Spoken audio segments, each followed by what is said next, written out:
Hey guys, welcome back to the channel. It's Matthew here.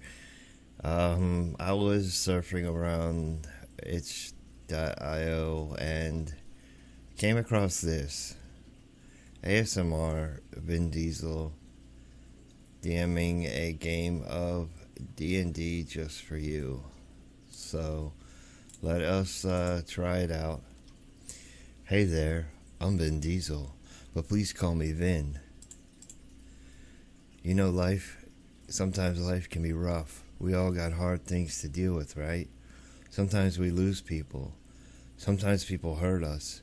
And some days we're just not feeling it and we don't even know why.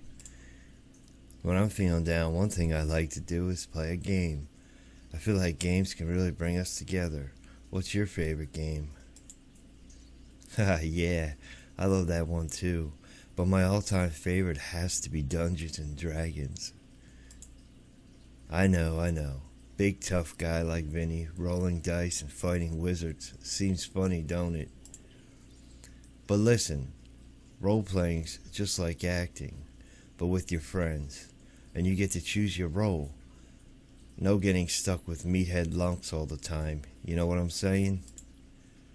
Normally you play D&D with a bunch of pals, but if you liked, we could play a quick game right now, just us. Great. I know you're gonna love it, so here's how it'll work. I'm going to be the dungeon master. We usually just call it the DM. I know, sounds scary, right?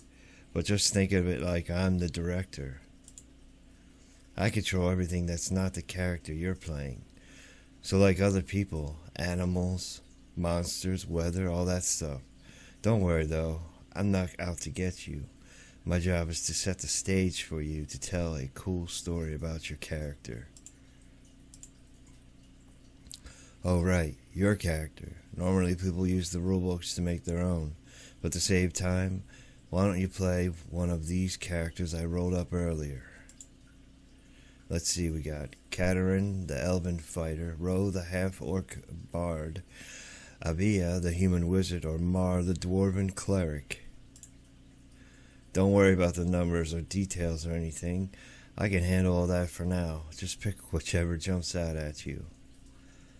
We'll go with the elven fighter. Katarin's the toughest of the bunch, that's for sure. I'm talking axes, I'm talking shields, the whole 9 yards. Sometimes it pays to be direct, right? And hey, my first D&D character was an elf too. But hey, I'm getting sidetracked here. Let's get started, huh? Alright, let me set the scene. You've just set out from your hometown. A young adventurer full of hope and possibility. Will you find fame or fortune on the road ahead? Thrills, friendship? The sun shines high in the clear sky that seems to reflect your buoyant spirits.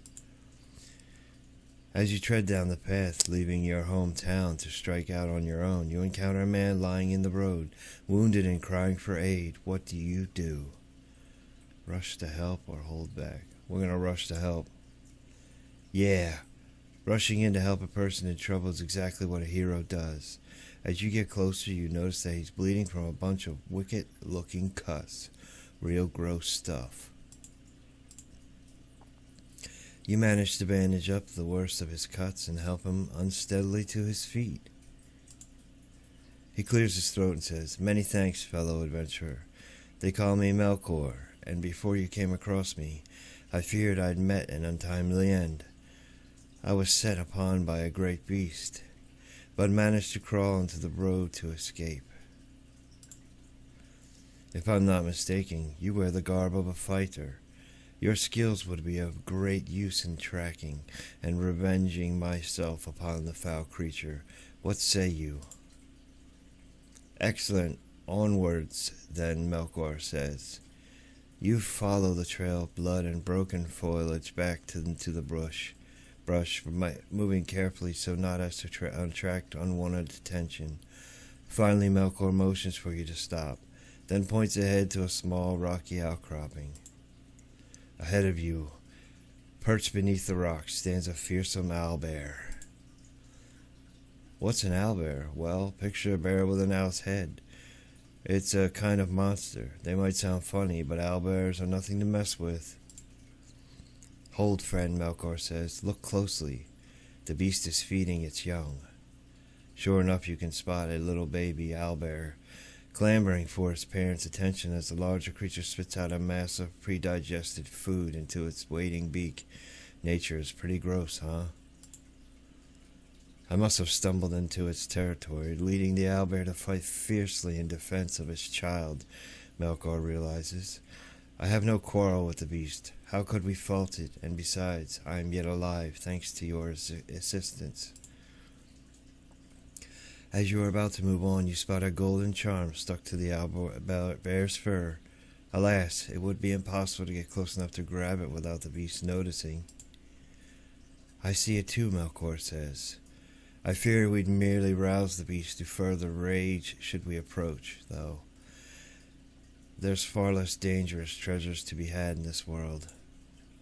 Well, friend, I give you my thanks for your aid, Melkor says. As you return to the road, I should seek a healer for these wounds.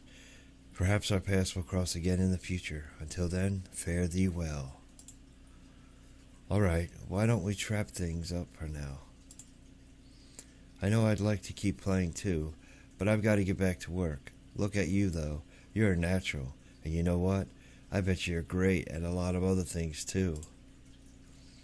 If you were feeling rough, I hope that helped. And you know, role-playing's not just about getting away from it all. It can help us think about who we want to be and what kind of world we want to live in. Next time life's giving you hell and you're getting down on yourself, just think about how you helped out your buddy Melkor and remember how tough and clever and resourceful you are. I had a blast. Until next time, take care. Okay. Well, I really did just play that, didn't I?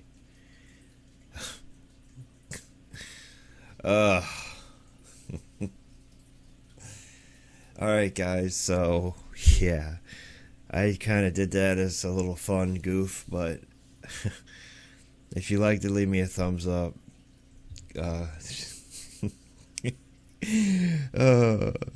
subscribe to me if you're new.